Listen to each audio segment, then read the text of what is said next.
Baik, Assalamualaikum warahmatullahi wabarakatuh. Jadi pada pertemuan kita hari ini kita akan bahas tentang persamaan trigonometri dasar. Nah, untuk persamaan trigonometri dasar ini ada dua hal yang akan kita bahas. Yang pertama dulu adalah dalam bentuk sin X sama dengan sin alpha, cos X sama dengan cos alpha, tan X sama dengan tan alpha.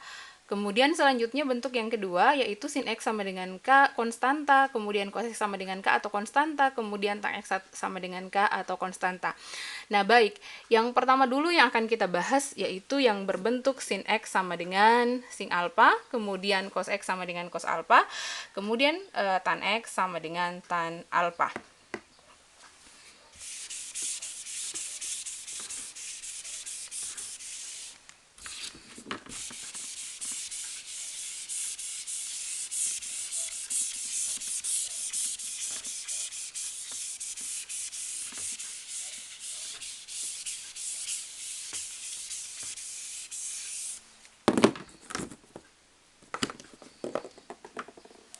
Yang pertama dulu yang akan kita bahas adalah sin X sama dengan sin alpha. Ini dulu yang akan kita bahas. Nah, untuk sin X sama dengan sin alpha di sini, maka yang menjadi rujukan kita atau yang menjadi patokan kita adalah kedudukan sin. Maksudnya apa di sini adalah bahwa kalian harus tahu kapan itu sin bernilai positif. Nah, perlu Ibu ulangi ke kalian bahwa sin bernilai positif ada pada kuadran pertama dan juga ada pada kuadran kedua. Nah, oleh karena sin positif pada kuadran pertama dan kuadran kedua, berarti ini yang menjadi target kita pada saat menyelesaikan soal. Nah, contoh, misalkan kita akan selesaikan, jadi contohnya misalnya sin X sama dengan sin 54 derajat. Nah, kalau sin X sama dengan sin 54 derajat, berarti untuk menyelesaikan soal ini, berarti kita langsung dapatkan X sama dengan 54 derajat.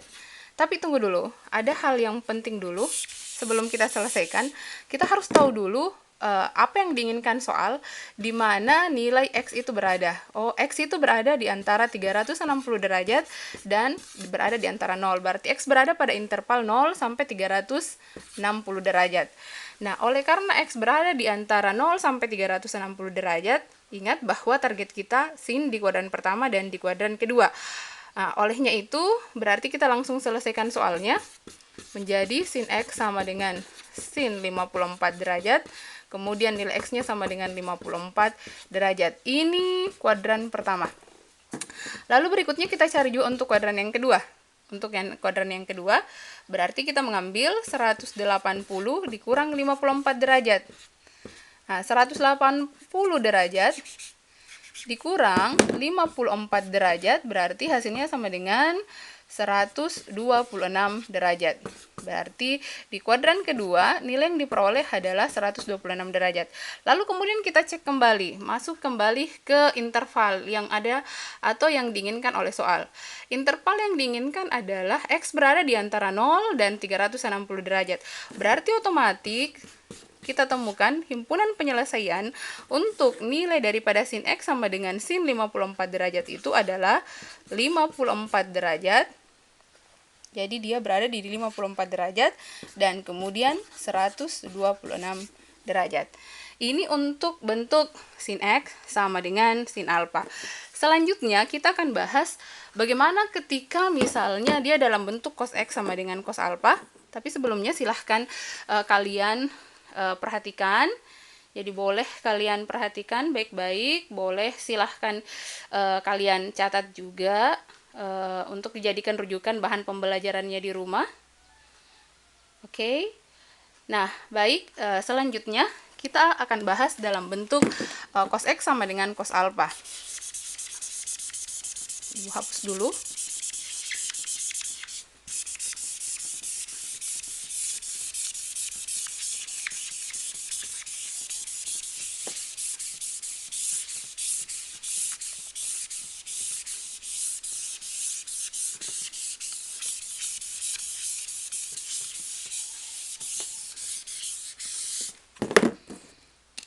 Sekarang kita akan bahas dalam bentuk cos X sama dengan cos alpha. Nah, Yang menjadi rujukan kita atau patokan kita dalam menyelesaikan soal semacam ini adalah sekali lagi posisi dan kondisi cos. Bahwa cos itu positif adanya di kuadran pertama dan di kuadran keempat. Ingat ya bahwa di pemahaman kuadran kalian itu kan kuadran dibedakan atas 4 kuadran. Nah, di kuadran pertama all atau semua positif. Di kuadran kedua hanya sin positif, all sin tang cos. Jadi kuadran pertama semua positif, kuadran kedua hanya sin positif, kuadran ketiga hanya tanges positif, dan kemudian kuadran keempat hanya cos yang positif. Nah, sekarang yang menjadi rujukan kita adalah kondisi cos. Cos itu dia positif hanya di kuadran pertama dan kuadran keempat. Nah, sekarang misalkan contoh soalnya kita akan bahas cos X sama dengan cos 37 derajat. Nah, kalau cos X sama dengan cos 37 derajat, kemudian nilai X itu berada di antara 360 derajat dan berada di antara 0 derajat. Nah, berarti untuk menyelesaikan soal ini, berarti nilai X sama dengan yang kita akan peroleh, X sama dengan 37 derajat. Ini adanya di kuadran pertama, ya kan? Kemudian selanjutnya di kuadran kedua, berarti 180 dikurang 37 derajat. Berarti hasilnya X-nya sama dengan 143 derajat. Ini adanya, maaf, dia tidak berada di kuadran kedua, jadi ini bukan sin. Jadi yang akan kita bahas adalah tentang cos. Nah, berarti kita ambil patokan dari 360 dikurang 37 derajat. Karena cos positif di kuadran keempat. Berarti 360 dikurang 37 berarti ini sama dengan 323 derajat. Nah, sehingga untuk himpunan penyelesaian dari cos ini, jadi himpunan penyelesaian dari cos ini, dari persamaan cos X sama dengan cos 37 derajat, itu adalah kita ambil yang masuk pada persamaan ini, dari 0 sampai 360, berarti sama dengan 37 derajat, dan kemudian 323 derajat. Ini di kuadran keempat ya. Jadi kuadran keempat. Jadi seperti itu. Jadi ingat bahwa fokus kita, rujukan kita adalah kapan posisi cosnya positif. Cos positif pada kuadran yang keempat dan kuadran yang pertama. Nah, maka dari itu berarti pada saat menyelesaikan soal ini, ingat di kuadran pertama tidak terjadi masalah. Kenapa? Karena dia berada di antara 0 sampai 90. Di kuadran kedua hanya sin positif. Ingat persamaannya 180 kurang. Di kuadran ketiga hanya tanges positif. Ingat persamaannya 180 tambah. Kemudian di kuadran keempat, jadi di kuadran keempat hanya cos positif, ingat persamaannya 360 kurang. Nah, sekarang kalian bisa lihat dari contoh soal untuk cos X sama dengan cos alfa, dan kita temukan himpunan penyelesaiannya berdasarkan soal yang kita bahas hari ini. Nah, baik, sekarang kita akan masuk dan bahas untuk bentuknya jika tanges.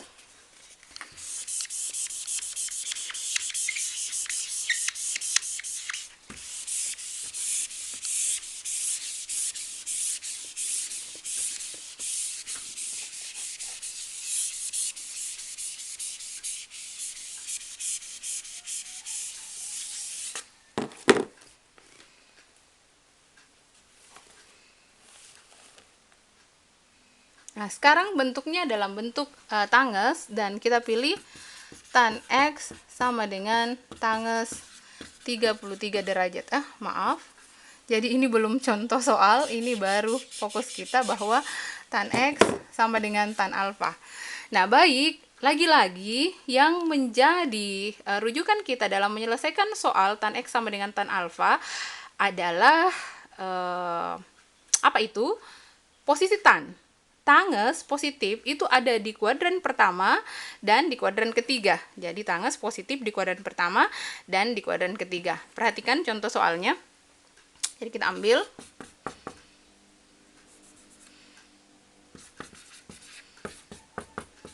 tadi tanges 33 derajat. Jadi baik, jadi kita akan lanjutkan. Sekarang dalam bentuk tan X sama dengan tan alfa. Kita ambil contoh soal. Jadi contoh soal yang kita ambil yang tadi, tan X sama dengan tangens 33 derajat. Nah, untuk menyelesaikan soal ini, tetap yang menjadi rujukan kita adalah kondisinya tangens. Bahwa tangens positif itu adanya di kuadran pertama dan kuadran ketiga.